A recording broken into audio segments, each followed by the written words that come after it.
Howdy there one and all, Ruckus here with the first of 4 video dump episodes coming out in quick succession, working through a backlog of gameplay recorded before I made the move across to Mac OS. Contained within, you may see old maps that no longer exist in game, no camo on vehicles, different UI schemes, and a distinct lack of Borsigs and German light tanks. Some of you out there may be driven to voice your concerns in the comments that these replays were not shot in the last couple of patches. And to those of you, I want to assure you that your concerns will be ignored. The gameplay is still valid and I'm keen to get it out there. This will also bring me up to speed in this awkward transition I've gone through from mobile back to Mac OS.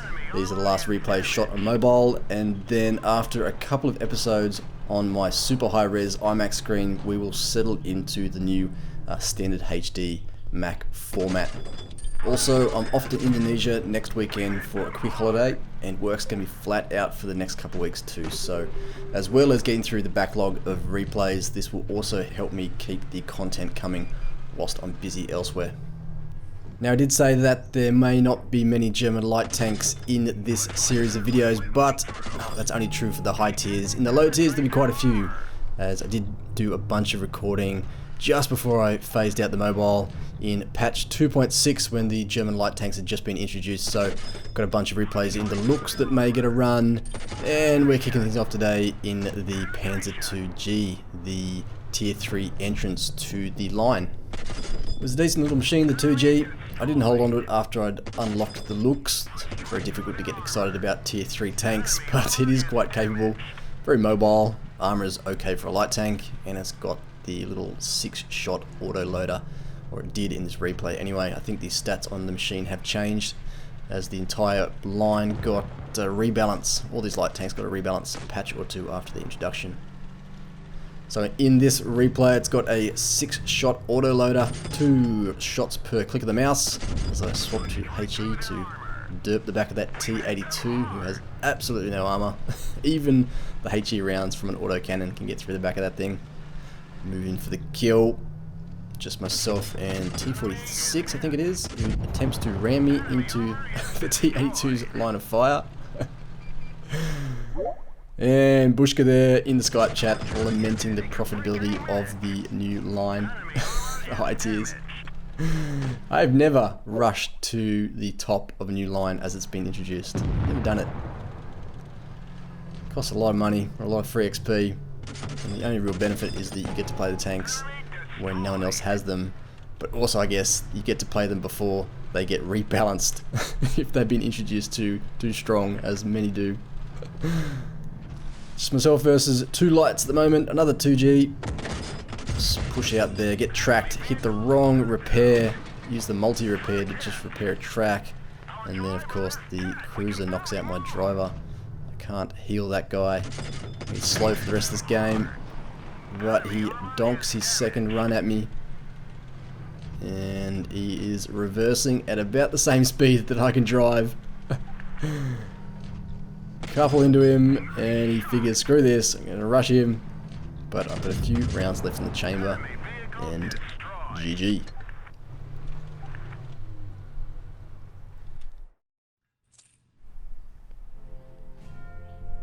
So, a first class, Top Gun, and is that a Colt Banoffs? Surely not. My last remaining ally must have died just before I got that Keniotsu. Okay, damage with 72 shots fired, 17k credits, and 2.5 XP. Round 2, and welcome back to Old Middleburg. Remember this? Remember the Old Middleburg, the classic, the original, the lofty heights of the hills, the picturesque town, the drab colour scheme. Memories. With the Object 704 for this match. This is the original iteration of the Object 704 in patch 2.8. This thing got a buff along with a bunch of Soviet TDs, and it could not come soon enough for me. I was really struggling with the Object. It's an easy grind up from the ISU. You come from a fully upgraded ISU, all you have to do is upgrade the tracks and it's maxed out. But the crew grind, God, it takes ages, and a Even with a 75% crew, this thing was an absolute punish. Just trying to get this BL10 gun to bear on targets, nightmare. You need to, get the jump on your enemies. Otherwise, they see you coming and they pull back into cover, and your traverse and aim time is so slow that getting that first shot away, making it count, is just very, very difficult to do. But in patch 2.8, they buffed it quite significantly. The top set of tracks got a 4 degree per second increase from 22 to 26 degrees, and the BL10 got an aim time decrease from 2.9 to 2.5 seconds, and a slight dispersion during hull traverse. Decrease too from 0.12 to 0.11. There's also a decrease in dispersion after firing, but it's barely relevant seeing as the gun takes so long to reload. So that, coupled with the fact that my crew was finally getting better and better. In fact, just yesterday, after a bunch of games with Pimp, I finally reached 100% crew training on the object, and it's starting to come together. It's definitely feeling like the machine it should be. This was probably a 75% crew during this game, perhaps even a stock set of tracks, and it is sluggish. You can see, it doesn't do anything fast. I'm desperately trying to make use of the hills here, the bush, to ambush targets. They know I'm here, but they're putting the pressure on our guys there in the valley, doing it well. We're losing tanks. The gun depression isn't fantastic on it, but it's just enough here as this E75 pokes again, looking for our T44. He takes a big hit there, a couple of big hits. Watch this, swap to HE. I want that E75, but I don't have the gun depression. He's slipping back, taking a huge risk here, coming all the way over the top. Didn't even press the fire button. That was a misplay, I remember. I didn't even hit the fire button, so I have to come over the top again. End up taking 2 hits.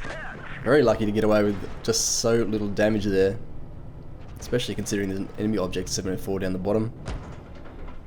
God, maybe this is why my win rate was so bad on it. Look at that for a play. But a couple of kills where it counted. That's drawn the scores back to even. My platoon mate Pentagon from Ace, he is in a world of trouble, but with the object 704 down and just 2 very low hit point reds remaining, we should have this one done. Hold still, T43. I have some HE for you. Pop.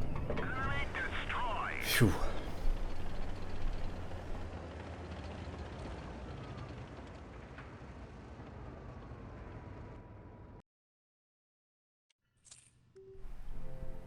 So second class, Top Gun, Pools Battle, and Crucial Contribution, 4k damage with 5 kills, 1200 XP, 2.4 there for Pentagon, 9 shots fired, 9 connecting hits, a couple of HE rounds there too, 40,000 credits, 3.7k XP. New Middleburg for the third and final battle, a slightly more recent replay, although still shot on the iPhone 6s Plus. Couple of cameos in this one. Josh 8 there in the T110 E5, displaying the storm tags and giving away the age of this replay. Minamura is also on the Reds team, winner of Supremacy 2, or one of the winners of Supremacy 2. He's in the T62A, I think, and I'm in the IS-7 Tier 10 Soviet heavy tank, the original, with N4X Toby in the Object 140. Climbing the hill. Standard Middleburg tactics, new or old map. Over the crest. Russian gun dispersion there, trolling me as my shot just detracts the Pershing, but now I'm in a nice little hold down position. It's very difficult to damage a hold down IS-7. The turret on this thing is amazing. One more shot into the commander's cupola of the Pershing removes him. We've got 3 heavies in the town who are flanking wide, but not far enough away that they can't be in the battle, so all we have to do here is hold off the Reds, keep them pinned, let those heavies advance up the side of the hill there, hopefully, and we should be okay here. Move to a second hold down position. Snapshot on the T110, connecting. This little position here can be difficult to get shots away if you're in a hold down machine, but you can see here as I drive to the right of the road, that slope in the ground is raising up the right hand side of the hull, and that allows me to get easy shots from a hold down position into that T125 and Minimirror's IS7. He's in the IS7, I thought he was in the T62A. Ah, god damn it. Advance, move to a second hold down position in front of this IS7. Minimirror! Oh, look at that. That is why you cannot play competitively with a bad internet connection. That would not happen with good ping.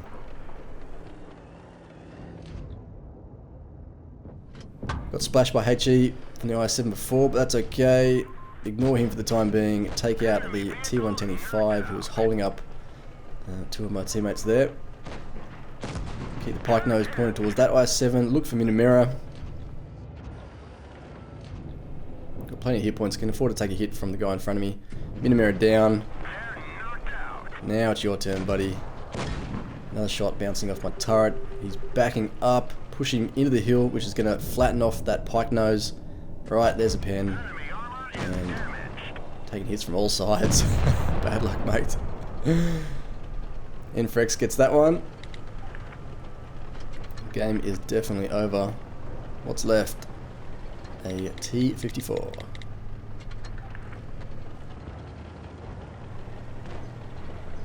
So just like all my tier 10s, the old IS7 doesn't get much of a run. I just buy these things, grind all the way up to them, buy them, and then they just sit in the garage. Just don't like tier 10s. Oh snap! Get the T54 for the Top Gun. Pinch that one off, Toby. That's a wrap. That is the episode done. The first of the video dump bunch that are coming out to keep the content rolling for you guys over the next couple of weeks whilst I'm away. So thanks for watching, and I will catch you all on the next one. Peace.